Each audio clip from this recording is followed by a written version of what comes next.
Bien, muchas gracias por estar aquí. Buenas noches a cada uno de ustedes. El tema que nos trae hoy a esta reunión de webinar es la retención de talento por medio del salario emocional. Mi nombre es Sofía Cabrales, soy gerente de recursos humanos y operaciones en CNI. Soy licenciada en psicología y tengo 11 años de experiencia en recursos humanos, de los cuales 5 años he estado al frente de los departamentos de RH en distintas organizaciones. El tema del salario emocional, la verdad que no es nuevo y yo tengo marcados 3 objetivos para este webinar con ustedes. El primero de ellos es que ustedes puedan conocer las claves para fidelizar el talento humano. El segundo, encontrar el vínculo entre salario emocional versus la compensación económica y, sobre todo, añadir ventaja competitiva a la organización en la que ustedes estén perteneciendo en estos momentos o a cualquiera que ustedes puedan llegar a ir en un futuro. Cuando hablamos de salario emocional, hablamos de retos y hablamos de habilidades. ¿En qué sentido? Tenemos que ir moviendo inteligentemente a las personas, a nuestros colaboradores, entre las diferentes zonas que aquí les estoy marcando. Cuando una persona ingresa a una organización o sufre un cambio de puesto dentro de nuestra misma organización, va a estar moviéndose en una zona de reto. ¿Por qué? Porque son actividades nuevas, posiblemente son compañeros nuevos, objetivos diferentes y entonces van a estar enfocados siempre a cosas nuevas durante al menos esta curva de aprendizaje que le solemos llamar. Cuando el colaborador ya domina las actividades, está en una zona de flujo, es decir, ya lo domino, a lo mejor puede o no puede ser rutinario, pero ya domina los procesos. Entonces ahí se encuentra en una zona de flujo. Si lo dejamos bastante tiempo en esa zona, va a pasar a una zona de descanso y entonces se va a ir a una zona de aburrimiento. Tanto el pasar a una zona de aburrimiento como estar en una zona de pánico, que es cuando los mantenemos en constantes retos, va a haber una salida. Una salida del colaborador de nuestra organización. Si lo mantenemos en zona de aburrimiento, se va a ir por falta de crecimiento. ¿Por qué? Porque no tiene nuevos retos, porque ya domina todo, porque todo se vuelve tan monótono que entonces ya no le generamos como esa chispa o ese crecimiento, porque el crecimiento no siempre va en cuestión de salario emocional, sino el crecimiento en desarrollo profesional. ¿De qué tantas competencias nuevas, habilidades o aptitudes los estamos dotando con las actividades o con los cambios que nosotros les podamos proponer? Al igual, si nos vamos del otro extremo y los mantenemos siempre en una zona de pánico, las personas se pueden llegar a ir por poco rendimiento, es decir, los llevamos a un nivel en el que ellos no pueden estar constantemente y entonces se estresan y llegan a un grado tan alto que prefieren salir de la empresa. Y bueno, en la parte de recursos humanos, a mí me gusta siempre hablar de los costos de la rotación del personal, porque implica muchas cosas. Se dividen en 3, que son los cuantificables, los estimables y los cualitativos. En los cuantificables tenemos el reclutamiento y la selección. Esto es, tengo una persona dentro de mi organización encargada de llevar a cabo el reclutamiento y la selección del personal, o tengo alguna empresa externa que me apoya con esto. Cualquiera de los dos me representa un costo. El registro y la documentación es cuando la persona ya ingresó, quien se encarga de hacer su contrato, de pasárselo a firma, de dar las altas ante el seguro social, etcétera. Puede ser alguien interno o nuevamente puede ser alguien externo, y sea como sea, nos está costando. Los costos de ingreso, que van no solo en si le damos o no le damos equipo de protección personal, uniforme y ese tipo de cuestiones tangibles, sino que también yo tengo una persona que le da un curso de inducción y tengo una persona que le entrega el puesto, bueno, eso también nos está costando. Y obviamente si la persona se va, hay un costo de desvinculación también. En los cualitativos tenemos los defectos por producción, es decir, si yo tengo a una persona que no es la adecuada con las competencias o incluso con la motivación idónea, va a comenzar a tener una serie de errores. A eso se le llama defectos de producción, sea en una línea de manufactura, sean servicios tangibles o intangibles, siempre puede existir esta parte. La carga lateral, los costos extra colaborales y la extra operación, es decir, esos mismos errores de los que les estaba hablando ahorita, pues generan un retrabajo porque ya se equivocó y entonces de alguna forma habrá que solucionarlo. Y los costos estimables, que son los extras de la inversión y hasta la pérdida incluso de los negocios. Los tipos de pago que existen son dos, ¿no? El pago económico es el que se encuentra listo para ser transformado en bienes y o servicios por aquellas personas que lo reciben. Es decir, yo hago un pago por algo que yo quiero adquirir, sea un servicio o sea un bien. El salario económico es pasajero. ¿Por qué? Porque incluso antes de que la persona lo pueda recibir, posiblemente ya lo tiene proyectado en los distintos pagos que la persona tenga que hacer, sea renta, sea coche, gasolina, alimentos, etcétera, ya lo tiene destinado. Por eso es que sucede que el salario económico, si nosotros solo mantenemos un salario económico sin acompañarlo de un salario emocional, vamos a soler tener una alta rotación dentro de nuestra organización. A diferencia del salario emocional, que es perdurable, se trata de aquellas sensaciones y emociones, así como sentimientos que se intercambian antes, durante y después de nuestra jornada laboral. Es decir, lo que damos con el salario emocional son experiencias y las experiencias perduran por una razón, porque se llevan a la emoción. Entonces, si yo genero un plan de compensaciones en cuanto a salario emocional, esa persona va a hablar de eso en el trabajo y va a hablar de ello también cuando llegue a casa y se lo comunique a su familia. Este punto es muy importante porque la familia son un apoyo para las empresas en cuanto a la retención de personal. Si nosotros, desde la parte de recursos humanos, en cuanto al salario emocional, nos comenzamos a ocupar no solo del colaborador, sino de su círculo familiar, porque la familia es el pilar de toda persona.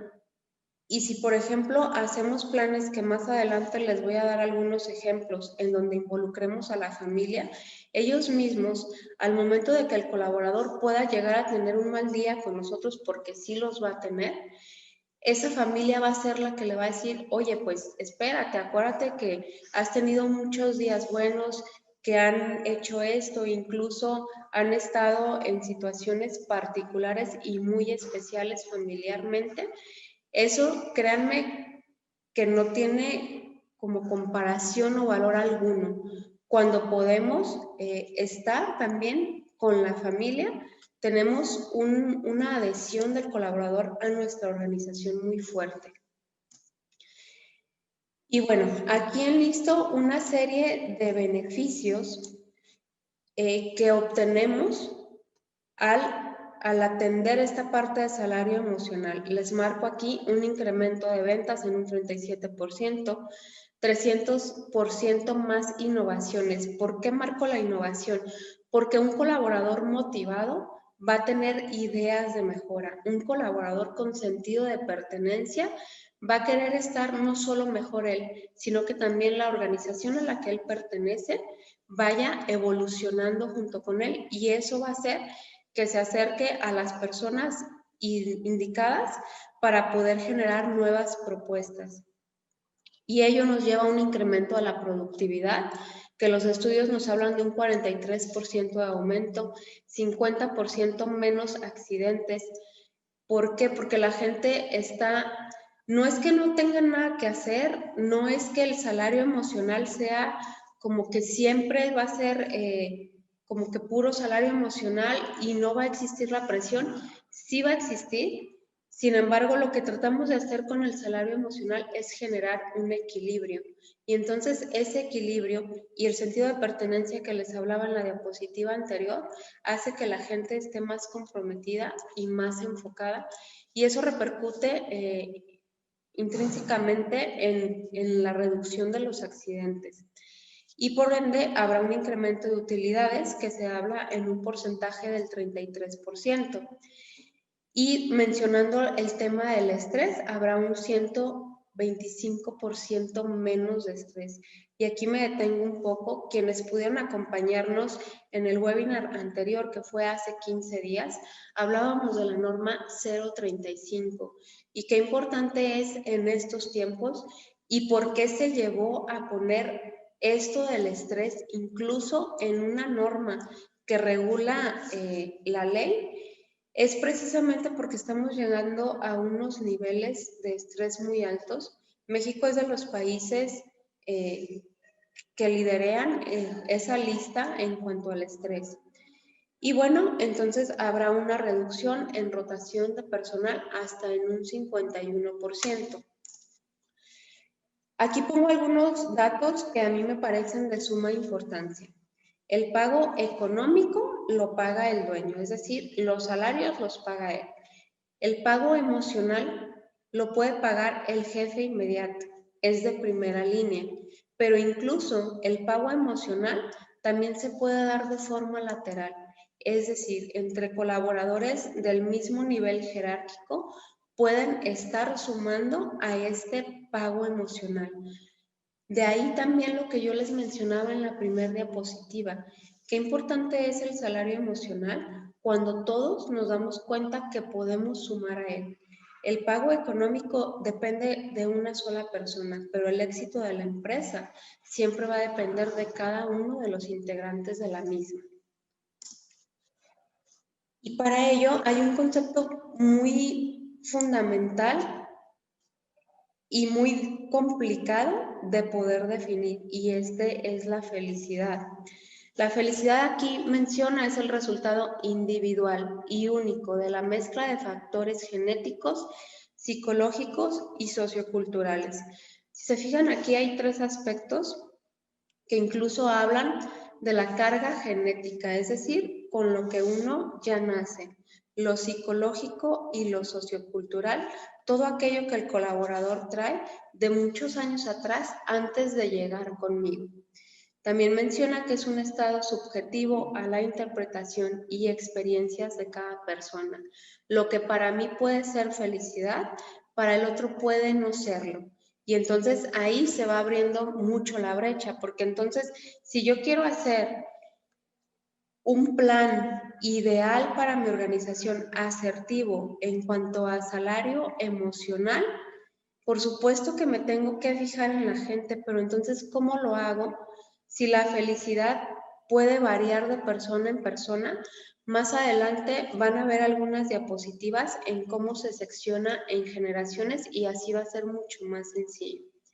La felicidad también está influenciada por diversos estímulos internos y externos y va cambiando durante el tiempo. Lo que hoy por hoy a una persona le da felicidad, el día de mañana puede incluso no dársela. Y entonces, ¿qué es lo que debemos de considerar para el pago emocional? Aspectos no profesionales como la familia, la salud y las aficiones. Es muy importante que nosotros no basemos exclusivamente el salario emocional a cosas que tienen que ver con la organización. Para eso hay algunas otras estrategias, ¿no? Evaluaciones de desempeño, clima organizacional, capacitaciones. Entonces, cuando pensemos en un salario emocional, enfoquémoslo en aspectos que no tengan que verlo en lo que hoy por hoy profesionalmente el colaborador tiene que hacer. Y fijémonos en que exista un equilibrio entre cada una de las facetas de la vida, que ahí entran los tipos de generaciones que les mencionaba. Y muy importante, que exista un sostenimiento de ofrecimientos a los colaboradores. No se trata de llenarnos de muchísimas actividades, se trata de llenarnos de las actividades correctas que funcionan a la organización y enfocarnos a la empresa. Porque si yo hago todo lo que a mí me gusta y me fijo solamente en lo que a mí me gusta o a mi grupo más cercano, no voy a estar impactando de una forma correcta en la organización. ¿Qué es lo que tengo que entonces que revisar? La cultura organizacional, los objetivos que tiene la empresa y hacia dónde quiero llevar a la gente. Existen 9 componentes del pago emocional. El salario económico, que ese jamás lo vamos a quitar. Es muy importante que nosotros tengamos una evaluación de puestos correcta, porque pudiéramos tener muchísimas situaciones de salario emocional, pero si el salario económico no es competente profesionalmente a las posiciones, no va a haber ningún plan que nos funcione. Entonces, lo primero que tendríamos que hacer como especialistas en recursos humanos es hacer la evaluación de nuestros puestos y nuestra comparativa entre el mercado con el mismo sector para asegurar que somos competitivos dentro del mercado. El reclutamiento y la selección es muy importante, ya que es la primer cara de nosotros ante el colaborador. Si las personas de reclutamiento y selección le dan una mala atención a esa persona, ellos van a conceptualizar que no es Pedro el que me trató mal, sino que es toda la organización la que es así, y entonces yo no quiero ver esa organización porque no me gustó el trato que me dieron. El equipo y las herramientas son muy importantes. Cuando nosotros contratamos a una persona, y esto contésteselo cada uno de ustedes, ¿cuántas veces sí tenemos realmente preparado todo para cuando él llegue? O lo dejamos para el último y llega la persona y en ese momento me doy cuenta que no tengo una computadora para él, que no tengo una silla ergonómica. O incluso si es de manufactura, ay, ¿sabes qué? No me han llegado el equipo de protección, pues ahorita métete así, ¿no? Y ya después te lo doy. Todo eso el colaborador lo va absorbiendo y de inicio podrá ser que no lo externe si es que se siente ofendido o que no se siente bien atendido. Pero con el paso del tiempo y cuando se vayan sumando tal vez ciertas experiencias no tan positivas, ese colaborador lo va a recordar. La expectativa futuro. Los planes de vida y carrera son importantes. ¿Qué proyecciones yo tengo dentro de mi organización o incluso si las tengo o no? Y el plan de carrera, los movimientos no solamente pueden ser hacia adelante, sino que incluso pueden ser movimientos laterales y entonces yo expando el conocimiento de cada colaborador y eso me vuelve a mí como empresa para ese colaborador una empresa que se preocupa por él y que se ocupa en dotarlo de nuevo conocimiento que le va a servir no solo con nosotros, incluso si él así lo decidiera y dejara de pertenecer a nuestra organización, es algo que le va a servir porque suma siempre al currículum. El balance entre vida y trabajo. A veces suele pasar en las organizaciones, tenemos un colaborador tan bueno que entonces lo comenzamos a sobrecargar de trabajo porque Fanny es buena para todo y entonces Fanny me saca todo siempre bien y yo confío plenamente en ella. Eso está muy bien, pero tendremos que hacer un equilibrio y no sobrecargar a la persona. El reto aprendizaje. Tenemos que estar dotando a nuestros colaboradores de actividades que reten incluso su capacidad. Es decir, cuando hacemos un movimiento como estos que les decía, un movimiento lateral, el empleado tiene una nueva actividad y nuevos objetivos y le metemos una motivación interna. El crecimiento personal y profesional que va completamente de la mano a esto que les vengo mencionando de los planes de carrera. La cultura organizacional. La cultura organizacional, aunque así se llame, no la hace la organización. La cultura organizacional es aquella que permean los colaboradores y que trasciende también esta en el tiempo, porque si yo tuve un colaborador que incluso ya no está conmigo, pero le dijo a una persona que sí sigue dentro de conmigo, que X o Y persona lo trató súper mal, eso va a ser lo que la persona a la que le pasaron la información va a comenzar a permear. Entonces, nosotros desde RH y con esta parte del salario emocional, dependiendo cuál sea el área de oportunidad que se tenga en la organización, ustedes pueden disminuir aquello que quieran erradicar o acrecentar todo aquello que quieran potencializar. Y la relación con el jefe inmediato. Se dice, y es muy cierto, que cuando una persona renuncia, en al menos el 85% de las ocasiones, no le renuncia a la empresa, sino que le renuncia al jefe inmediato. Y bueno, existen varios tipos de percepción del bienestar. Puede ser físico, de carrera, comunitario, financiero o incluso social. Ahorita los vamos a ver más detenidamente.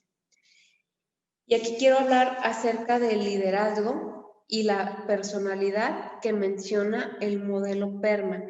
Este modelo fue propuesto por Martin Seligman y explica los procesos de motivación y felicidad.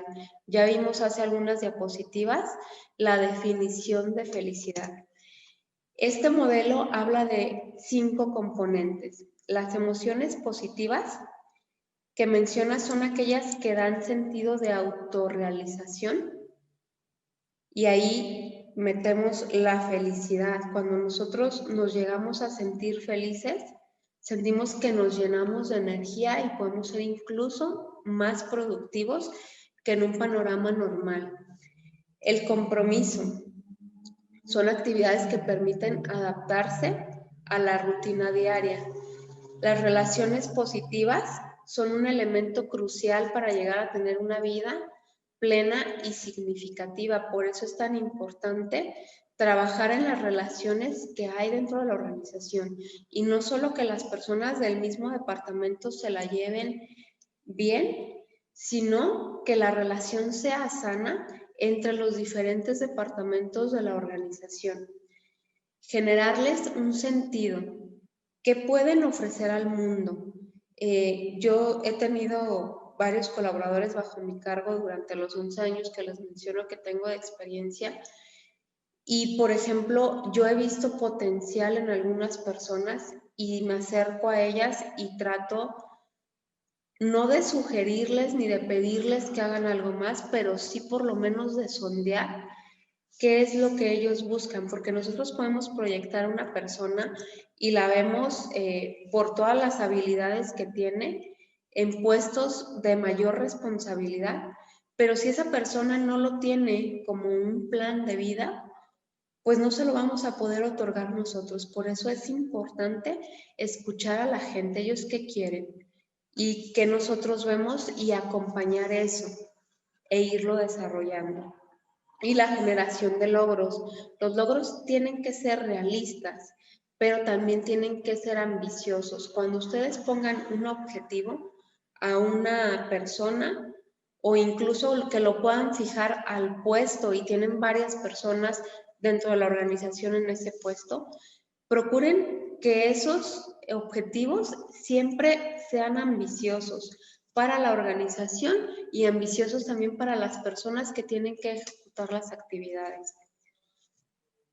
¿Cuáles son las características de los componentes que les acabo de mencionar?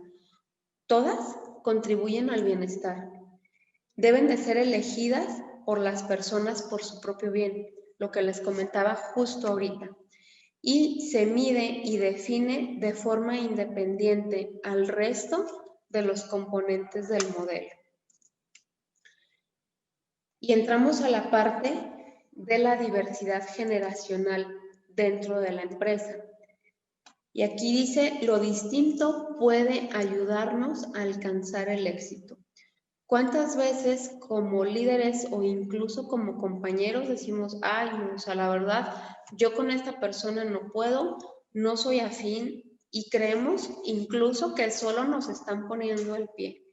Cuando ustedes vayan a hacer cualquier plan, sea salario emocional, de vida y carrera, de clima organizacional, de lo que ustedes necesiten, en vez de pensar en que las diferencias separan, comiencen a organizar en cómo las diferencias pueden comenzar a sumar para dar un punch a la empresa, porque tendremos varias generaciones y hay cosas que los millennials pueden desarrollar perfectamente, pero habrá otras que la generación Y, por las características mismas de cada generación, las van a poder llevar a cabo a mejor puerto. Entonces, conviven varias generaciones dentro de una misma organización. Están los baby boomer, que son los nacidos entre 1946 y 1960. Está la generación X, nacida entre 1961 y 1980. La generación Y o millennial, entre 1981 y 2000. Y la generación Z, que es la nacida a partir del año 2000. Los baby boomers andarán en una edad en estos momentos entre los 52 a los 70 años. Esta generación quiere un trabajo estable y a largo plazo. No necesariamente aman lo que hacen. El trabajo es solo un medio para un fin. A ellos les importan las oportunidades de liderazgo, la seguridad financiera, la remuneración competitiva y un trabajo estable. Tiene los siguientes estereotipos positivos. Son personas fiables, tienen la suficiente experiencia, son personas leales, más conectados con los contactos dentro de la industria. ¿Por qué? Porque tienen una gran experiencia en el mercado profesional y entonces lo más seguro, porque les gustan las relaciones a largo plazo, va a ser que ellos se hayan manejado durante mucho tiempo en el giro que nosotros tenemos, y eso hace que tengan muchos contactos y esos contactos serán muy valiosos para nosotros. Y están más acostumbrados al ambiente del lugar de trabajo. Es decir, ellos están acostumbrados a estar presencialmente. Seguramente si a esta generación la tuviéramos que mandar a hacer home office, se les va a complicar precisamente por el punto que sigue, estereotipos negativos, tecnofóbicos, les cuesta un poco de trabajo la tecnología, y no generalizo, habrá algunos que no, pero en su mayoría sí. Son reacios a viajar, ¿por qué? Porque ellos lo que quieren es sentar raíces y estar tranquilos, y serán de un aprendizaje un poco más lento, porque hoy por hoy la tecnología nos lleva a un nivel muy apresurado, y entonces al ser ellos tecnofóbicos choca ahí un poco y los nuevos aprendizajes pueden llegar a complicarse. En hechos y cifras, el 77% de esta generación ya no tiene hijos en casa. A esta generación, entonces, ¿cómo los podemos motivar? Recompensa de dinero, y esto no solo puede ser en cuestión de sueldo, sino en poner programas en donde pueda existir algún bono por algún tipo de desempeño, un plan de retiro flexible. Si nos sentamos con ellos a platicar de un retiro o incluso a ayudarles en cuanto al trámite en jubilación, eso puede ser también un plan en salario emocional para este tipo de generación. El reconocimiento de sus pares. Ellos valoran más el reconocimiento del par que el reconocimiento del líder. No quieren retroalimentación constante, por lo mismo, tienen tantos años de experiencia que son también un poco reacios a aceptar la retroalimentación. Están en una posición de autoridad donde se les reconozca su experiencia y logros. Un buen espacio de estacionamiento, también ellos lo van a valorar. El tamaño de sus oficinas. Esta generación, cuando recién incursionaba en la parte profesional, pues en aquellos ayeres así era. La oficina más grande era la del director y entonces jerárquicamente también se iba notando las posiciones de acuerdo al tamaño de las oficinas. Y estar al día en sus cotizaciones previsionales. Seguimos con la generación X. Esta generación es la marcada entre los 36 a los 51 años, andarán en estos momentos. Esta generación, ¿qué quiere? Equilibrio entre el mundo laboral y la vida personal, oportunidades para socializar, remuneración competitiva y empleo estable. Les importa la seguridad financiera y aquí ya llevamos un punto de coincidencia con la generación baby boomer. El cuidado infantil, cuidado de mascotas, la flexibilidad y las oportunidades de liderazgo. Ellos tienen estereotipos positivos, son autosuficientes, son equilibrados, asumen riesgos y son ambiciosos. En estereotipos negativos pueden llegar a ser cínicos y no necesariamente tienen un espíritu de equipo. Hechos y cifras, el 46% tiene hijos menores de 18 años en casa. A ellos entonces, ¿cómo los podemos motivar? Con bonos de recompensa de dinero, que también lo vimos en la generación anterior, la flexibilidad en cuanto a horarios sobre todo, trabajar de forma independiente. A esta generación sí le va a importar y sí le va a sumar el poder hacer un plan de home office. El reconocimiento por parte de su jefe inmediato, tarjetas de regalo, recompensas que sean de experiencias, los horarios flexibles, el modo informal. Si dentro de su organización existe un código de vestimenta, revisen un día que lo puedan flexibilizar, o ciertas situaciones en donde la gente pueda ir de una forma casual. Al igual que si generan ciertos tipos de proyectos, no sé, por ejemplo, la posada, y si por cuestión de la pandemia lo estuviesen haciendo por departamentos, también pudieran llegar a generar una posada informal en donde ellos se sintieran a gusto o incluso darlos a ellos a elegir cómo quieren celebrar ciertas festividades, ¿no? Trabajar a distancia, como ya se los había comentado, y los reembolsos en gastos de estudios. Esta generación va a estar buscando constantemente ese crecimiento y si hacemos un plan de apoyo escolar, a ellos les va a encantar. Seguimos con la generación Y o los millennials, de 18 a 35 años. ¿Ellos qué quieren? Oportunidades de progreso, incentivos laborales. Les importa el equilibrio entre el mundo laboral y la vida personal, un entorno social de trabajo, un sentido de propósito, oportunidades de formación y flexibilidad. Ellos tienen estereotipos positivos, como que son nativos digitales, capaces de hacer una gran cantidad de tareas a la vez, emprendedores, idealistas y creativos. En estereotipos negativos podemos encontrar pereza, deslealtad e impaciencia.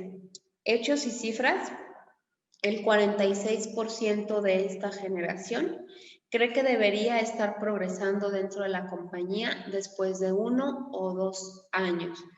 ¿Y cuántas veces no hemos escuchado esta parte de yo no quiero millennials porque se van súper rápido y están brincando de un lado a otro? Efectivamente, así suele ser por esta situación. Ellos quieren cambios rápidos y aprenden, absorben la información rápidamente y están constantemente en búsqueda de retos. Pero entonces, ¿qué pasaría si nosotros les damos los retos dentro de nuestra organización? Vamos a generar una permanencia de esta generación. ¿A ellos cómo los motivamos? Recompensas monetarias, al igual que entonces las dos generaciones anteriores que ya revisamos, la retroalimentación constante. Y cuando hablo de retroalimentación, no solo la enfoquemos a retroalimentaciones cuando hay errores, también debemos de retroalimentar las cosas positivas y decirle, me doy cuenta de esto, lo agradezco, me gusta, e incluso podemos retroalimentar una con otra, no tenemos que buscar espacios diferentes, porque podemos entonces decir, sin embargo, considero estos aspectos que son muy importantes para que tú los puedas trabajar. El desarrollo de las habilidades, lo que mencionaba también en la diapositiva anterior en cuestiones de los estudios, las mentorías. Y cuando hablamos de desarrollo de habilidades, mentorías, no pensemos en una inversión, mucho menos en un gasto. La mentoría puede ser incluso desde adentro. Tenemos mucho talento dentro de las organizaciones y lo podemos enfocar a generar mentorías y que la persona se pueda sentir acompañado en un proceso que le está costando trabajo. La cultura en el lugar de trabajo. Ellos valoran muchísimo un ambiente laboral sano, el reconocimiento por el jefe inmediato, el tiempo libre y el horario flexible, al igual que la generación anterior.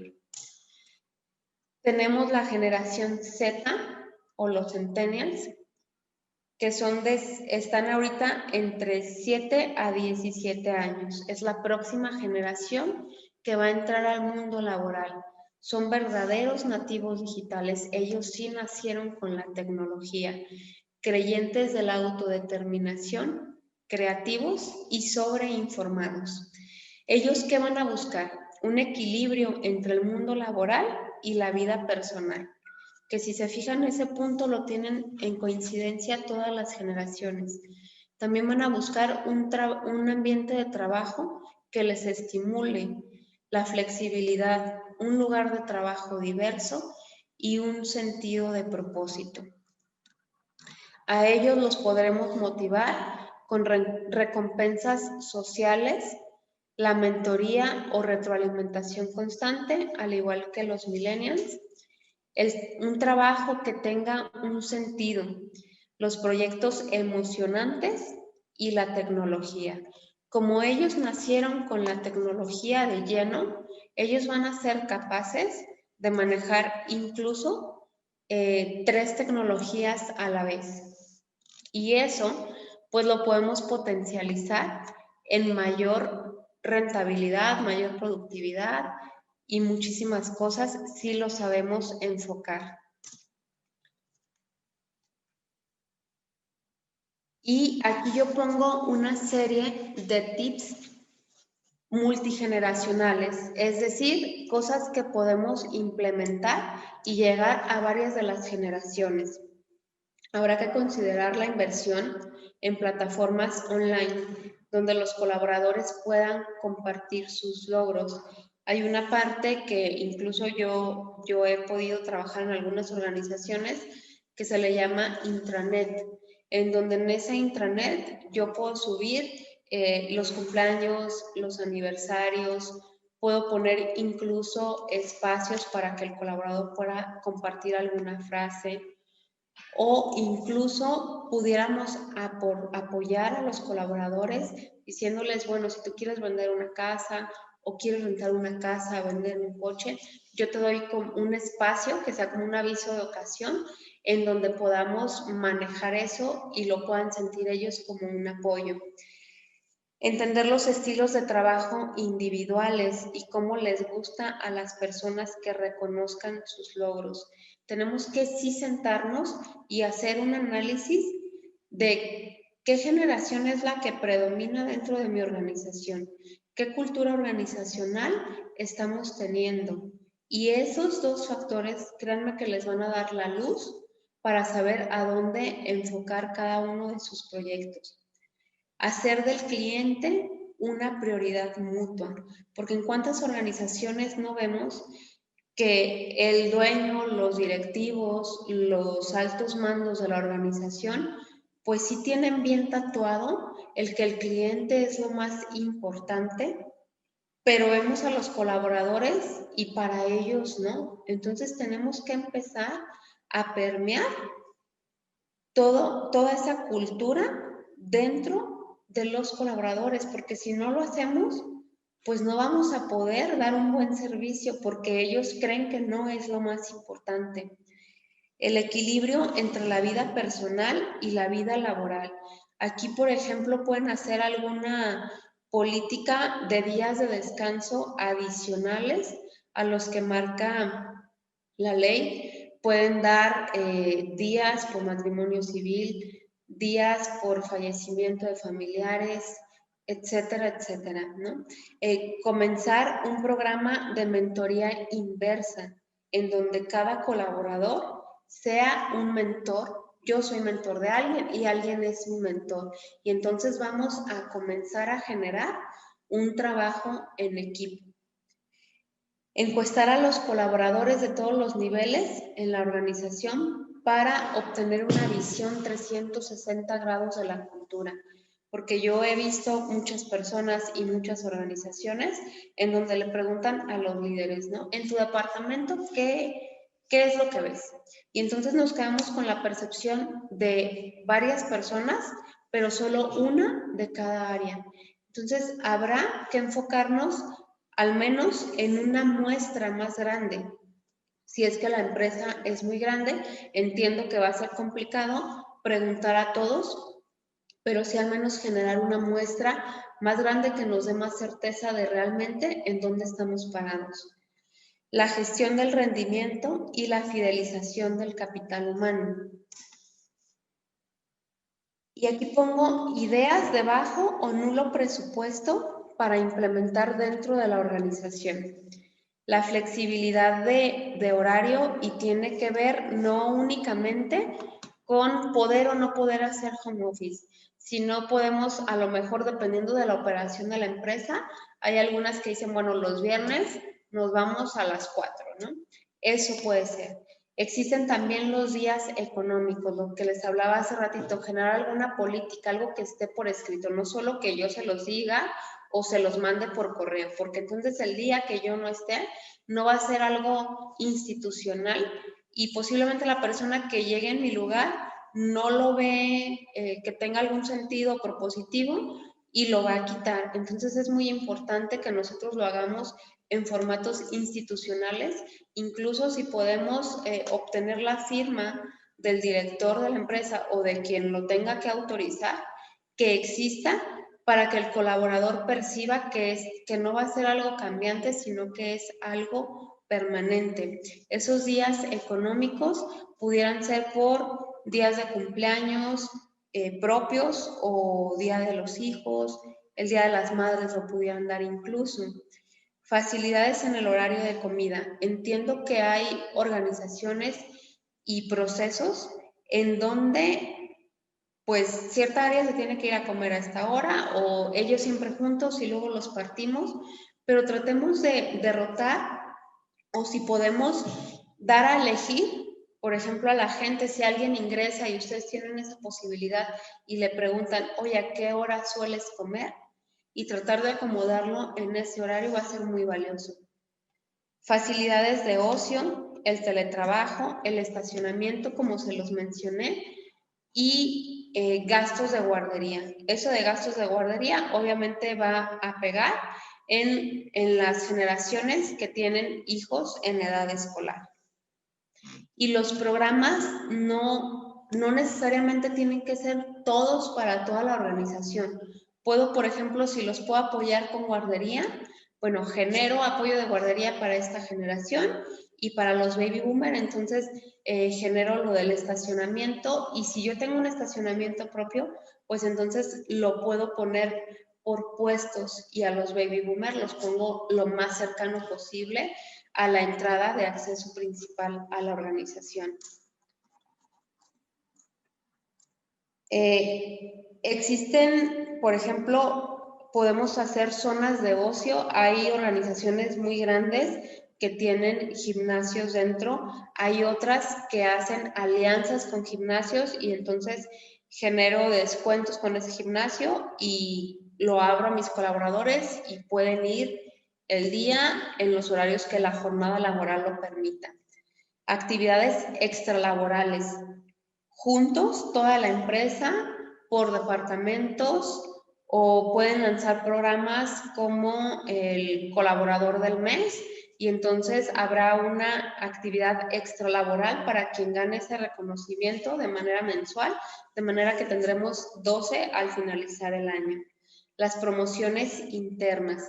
Cuando hagamos promociones internas, traten de basarlas en un procedimiento que sea claro y conocido para toda la organización, y realmente ábranlo a la organización para que a quienes le interesen pueda concursar por la vacante, y esto les va a dar a ustedes elementos de evaluación de suma importancia para tomar la decisión entonces de quién es el mejor colaborador para ocupar esas nuevas responsabilidades.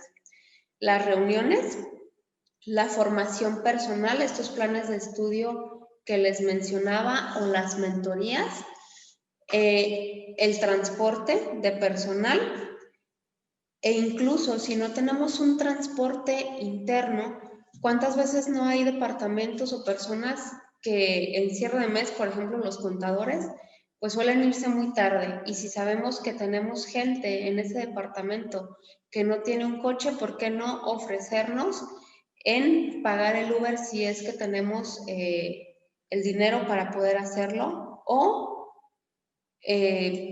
lo pueden hacer colectivo y trazar una ruta y les va a salir más barato, o entre los mismos compañeros estarse apoyando.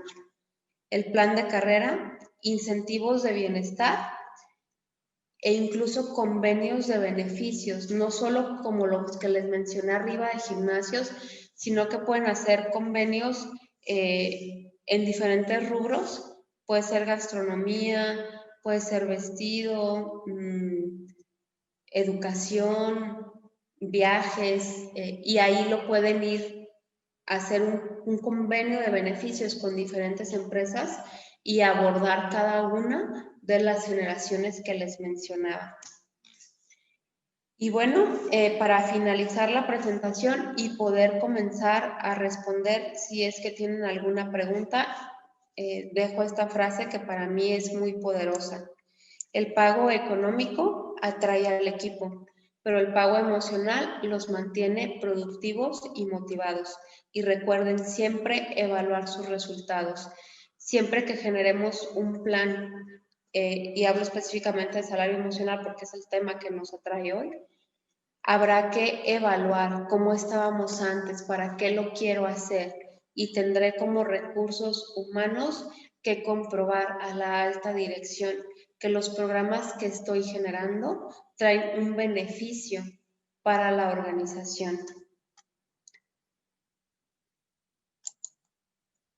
Hasta aquí termina la presentación. Veo aquí varias participaciones. Las voy a leer.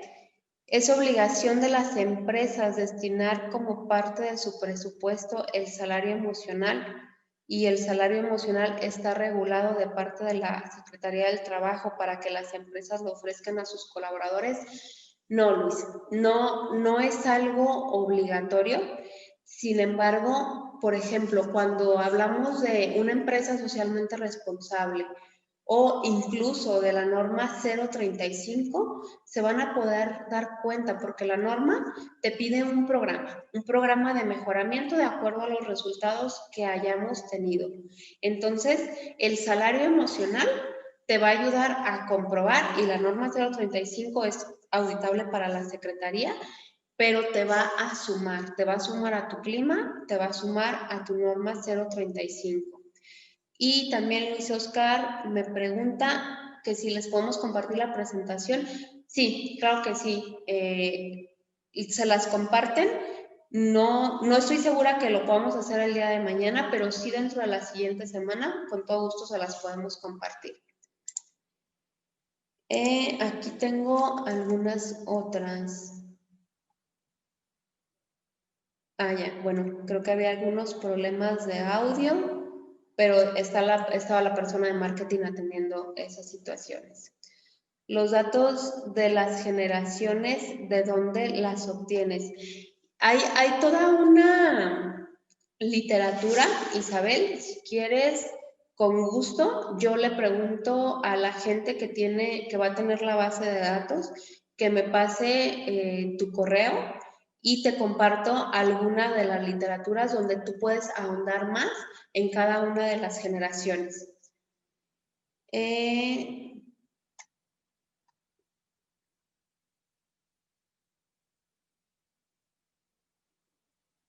Aquí Erendira me dice, buenas noches, mi organización tiene un panorama muy gris, dejamos de pagar la nómina en tiempo y hay mucha más carga de trabajo.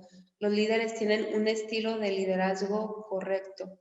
¿Qué tipo de plan con salarios emocionales puedo implementar en el 2021?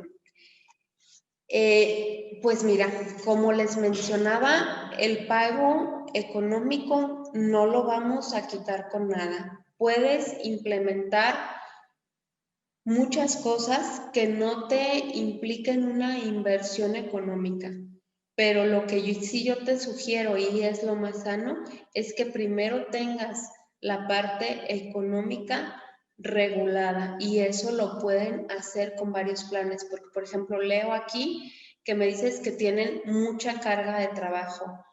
Creo que aquí lo primero es que tú comiences a revisar cómo podemos optimizar. A lo mejor la gente utiliza un archivo de Excel que es muy engorroso y entonces pues tal vez contrato una persona que me ayude a mejorar ese Excel para que el trabajo salga más rápido.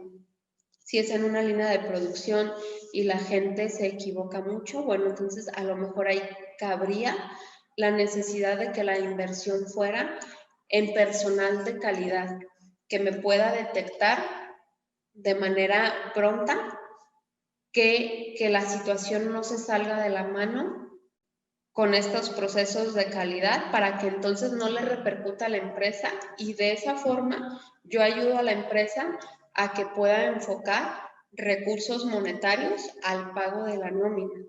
Pero sí de verdad es muy importante el pago económico. Lo emocional, el pago emocional jamás por sí solo va a reemplazar al salario económico.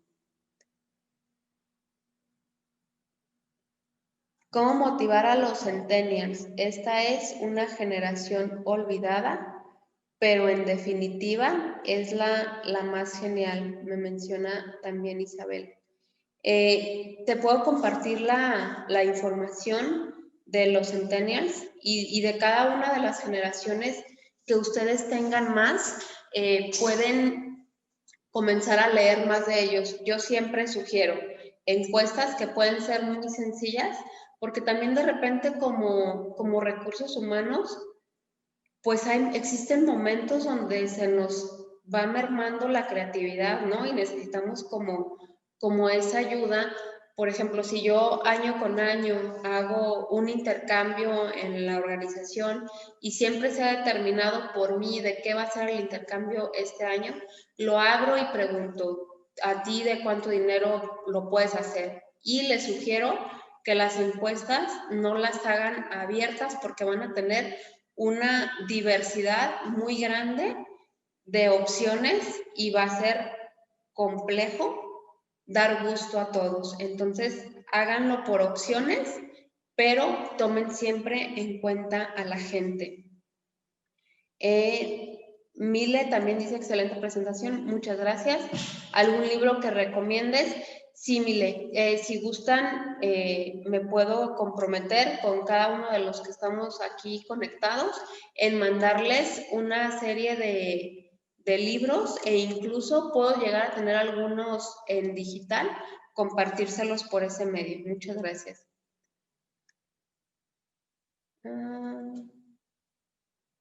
La literatura de las generaciones, sí, esa es la que voy a compartir. ¿Qué opina de que hay una cultura de empleado, más no se fomenta la cultura de una mentalidad de líderes? Yo creo que para fomentar una mentalidad de líderes, Roberto, lo que tenemos que hacer es comenzar a darle responsabilidad a cada una de las personas, porque líderes puede ser cualquiera, no solo quien tiene gente bajo su mando. Hay un libro que se llama El líder que no tenía cargo, se lo recomiendo. Este libro, dentro de las primeras páginas, tiene una frase que a mí me impactó mucho y esa frase dice, para ser un buen líder, primero hay que ser excelente en lo que haces.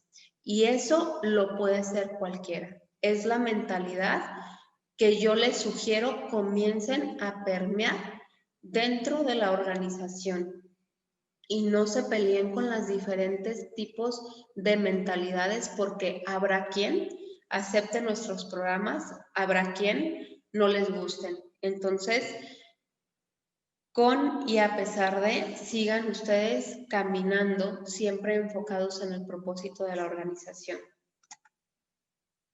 Las bibliografías, sí. El nombre del libro es El líder que no tenía cargo. Ese es el nombre del libro. Y bueno, a ver, déjenme ver de este lado. Guadalupe Horta, hay muchas empresas que tienen esto, pero no identifican como salario emocional y eso conlleva a que lo vean como algo obligatorio. Bueno, nosotros no vamos a poder controlar lo que la gente perciba. Entonces, será importante que nosotros le demos el peso. Por eso les decía, hay que hacerlo perdurable en el tiempo. Si nosotros proyectamos lo que les mencionaba del colaborador del mes, pues no lo hagamos un mes y al siguiente mes ya no tuve tiempo y entonces ya no lo puedo hacer y no lo hice porque eso va a mermar. Hay que darnos cuenta y sentarnos en nuestra realidad, ¿no? Por ejemplo, si tú eres jefe de recursos humanos y me dices, tengo solo una persona dentro de la organización que me apoya y somos 250 personas, ok, inicia con proyectos más pequeños para que les puedas dar seguimiento. Si son departamentos donde ya la estructura está muy grande, bueno, entonces sí aviéntense algo como el colaborador del mes, pero háganlo bajo una metodología que sea conocida por todos. Es decir, esto voy a evaluar bajo estos formatos, voy a presentar la calificación, lo voy a publicar paso por paso lo que van a hacer y eso les va a ayudar también a organizar cómo lo tienen que hacer y ahí mismo ya tienen una guía de trabajo donde ustedes pueden hacer un checklist, a ver, este paso ya está, e incluso lo pueden poner en un calendario y saber mes con mes cuándo lo tienen que hacer para que no se les llegue a pasar. Belén, ¿cómo convencer a los dueños en una empresa familiar que los colaboradores necesitan todo esto? Salario emocional. Los dueños, directores, líderes, como se llamen dentro de cada una de las organizaciones, quieren ver números, Belén. Y esos números tú los puedes comenzar a generar con el clima laboral, con la norma 035. Cuando yo aplico esas dos dentro de la organización, yo grafico y yo doy un resultado general y digo CNI está aquí en norma 035 y digo CNI está aquí en clima laboral, pero también digo en dónde tiene que estar el siguiente año. ¿Y qué hago? Me siento con cada uno de los líderes dentro de la organización y les apoyo a que generen un plan para su departamento, porque tenemos que responsabilizar también a las otras áreas, porque creemos que el capital humano tiene que ver únicamente con recursos humanos y que nosotros somos responsables de todos los colaboradores dentro de la organización, y no es así. Comencemos a hacer alianzas estratégicas de nuestros pares y nos van a apoyar, porque realmente si recursos humanos es la cara para los colaboradores, así es, pero cada uno de los líderes es responsable de su equipo de trabajo. Si logramos hacer eso, Belén, responsabilizar a los líderes de lo que tienen que hacer, y sí nos va a implicar mucho seguimiento, porque por ejemplo, yo hago esto, me siento con ellos, realizamos el plan en conjunto, me lo firman, lo integro a mi carpeta del clima laboral anual, pero a los 6 meses hago una encuesta a cada uno de los colaboradores de ese líder y le pregunto lo que el líder estipuló en ese plan que iba a realizar. ¿Lo está haciendo? ¿No lo está haciendo? ¿Te está gustando? ¿No te está gustando? Y en ese momento yo me siento con el líder y hacemos un corte. Y podemos modificar algunas cosas en el plan. A diferencia de que si me esperara hasta el siguiente año, cuando yo llegue al siguiente año el colaborador va a decir, pues otra vez lo mismo y no pasó nada. Entonces es importante que podamos hacer responsables a los líderes. Angélica Vega me dice, nosotros como empresa estamos a punto de mudar a otro sistema y asimismo se cambiarán algunas prestaciones. Quedaría igual en salario, pero dispersado diferente. ¿Qué me aconsejas? Lo primero, Angélica, que tú les des a conocer claramente esta información a los colaboradores y que te asegures de que la entiendan y que les expliques en qué los va a beneficiar y te enfoques en lo que beneficia y lo puedas acompañar.